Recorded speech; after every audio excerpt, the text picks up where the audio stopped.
everyone! Welcome back to the channel. Today we're going to cover something super important for anyone who wants to get better with money: financial literacy. Whether you're just starting your financial journey or you're already managing investments, understanding key financial terms is essential. In this video, I'll walk you through 10 financial terms that everyone should know to navigate the world of money with confidence. Let's jump in. 1. Assets. Assets are anything of value that you own, and they play a fundamental role in wealth building. These include physical items such as real estate, cars, jewelry, and cash, as well as financial assets like stocks, bonds, and savings. The value of your assets increases over time and provides a foundation for financial growth. Assets are the building blocks of your net worth, which is calculated by subtracting liabilities, what you owe, from assets, what you own.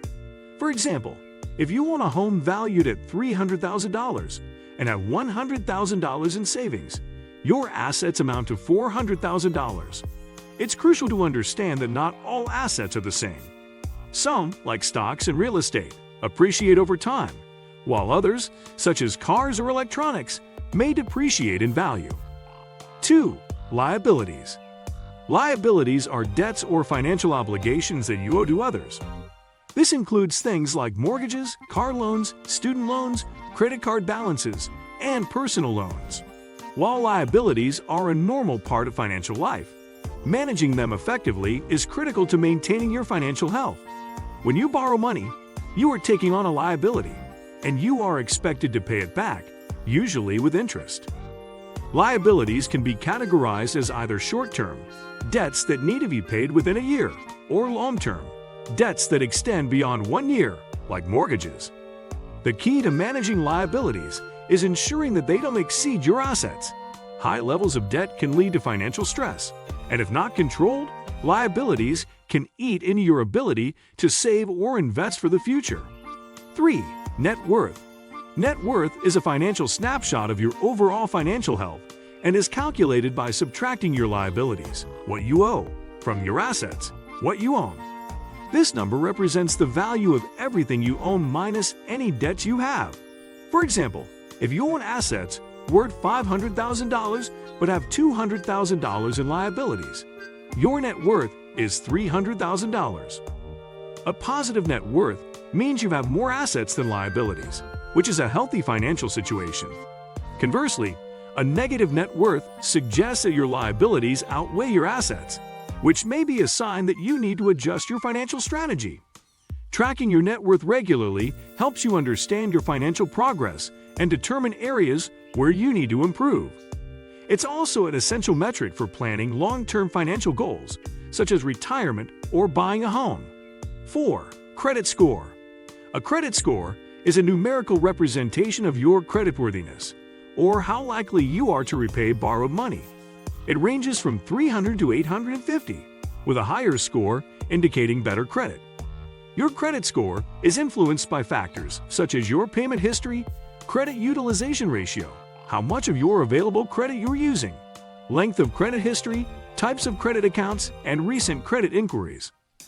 Lenders use this score to determine whether you qualify for loans, credit cards, or mortgages, and to set interest rates. A good credit score can help you secure loans at lower interest rates, saving you money in the long term.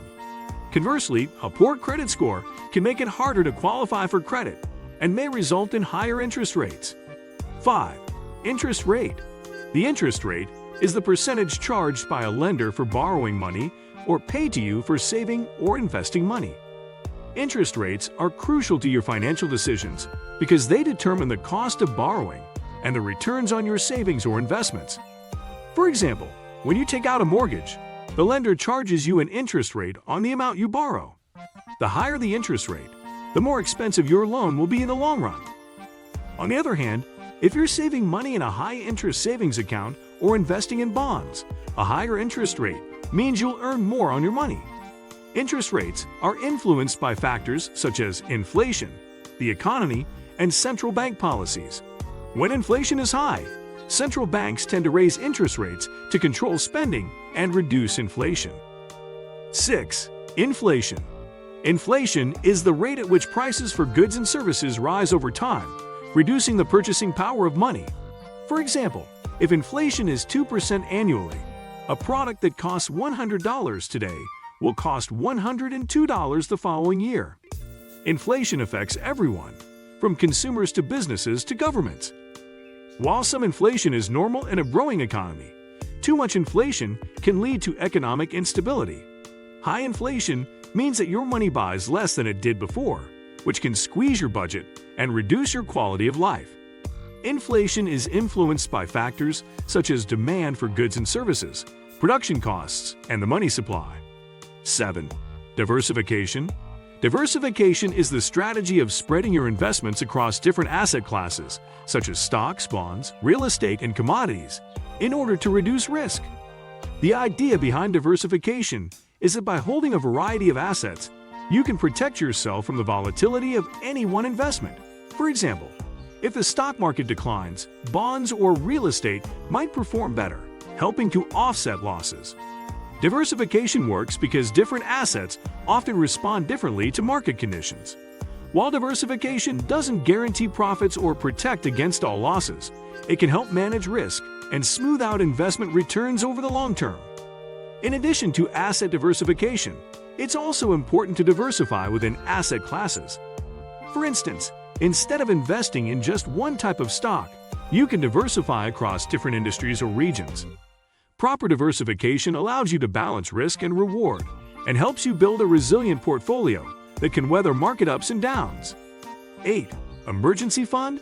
An emergency fund is a savings buffer to cover unexpected expenses, such as medical bills, car repairs, or job loss.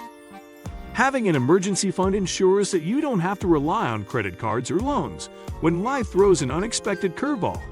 Financial experts recommend saving enough to cover 3 to 6 months' worth of living expenses in an emergency fund. This amount provides a cushion that can help you navigate financial challenges without going into debt. The key to building an emergency fund is consistency. Start by saving a small amount each month and gradually increase it as your income grows. Keep your emergency fund in a liquid, easily accessible account, such as a high-yield savings account, so you can quickly access it when needed. Building an emergency fund is an essential step in achieving financial stability and peace of mind. It allows you to handle life's uncertainties without disrupting your long-term financial goals. 9. Compound interest. Compound interest is the process of earning interest on both the initial amount of money you invest, the principal, and the interest that has already been added. This creates a snowball effect, where your money grows faster over time. For example, if you invest $1,000 at 5% annual interest, you would earn $50 in the first year. In the second year, you would earn interest not only on the $1,000, but also on the $50 interest from the first year, resulting in a total of $52.50 in interest. Over time, this effect becomes more pronounced, making compound interest one of the most powerful tools for building wealth. The key to maximizing the benefits of compound interest is to start investing early and allow your money time to grow. The longer you leave your investments untouched, the more your money will compound, significantly increasing your returns over time. Compound interest is a vital concept to understand, as it can help you grow your savings and investments at a faster rate. 10. Passive income. Passive income is money earned with minimal ongoing effort, typically from investments or side businesses. Unlike active income, where you exchange time for money, like a traditional job, passive income allows you to earn money with less day-to-day involvement. Examples of passive income include rental income from real estate, dividends from stocks, royalties from books or music, and income from a business you own, but don't actively manage.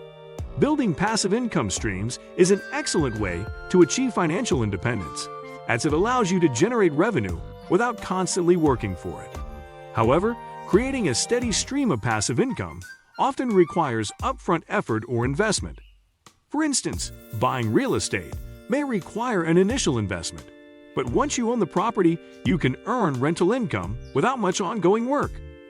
Passive income can provide financial security and give you more time to focus on other personal or business goals. It's a powerful tool for building long-term wealth and gaining more control over your financial future. So there you have it, 10 financial terms that can help you better understand how money works and set you on the path to financial success. By mastering these terms, you'll be more prepared to make informed decisions with your money. If you found this video helpful, make sure to like, comment, and subscribe for more financial tips. And remember, financial literacy is the first step toward financial freedom. See you in the next video.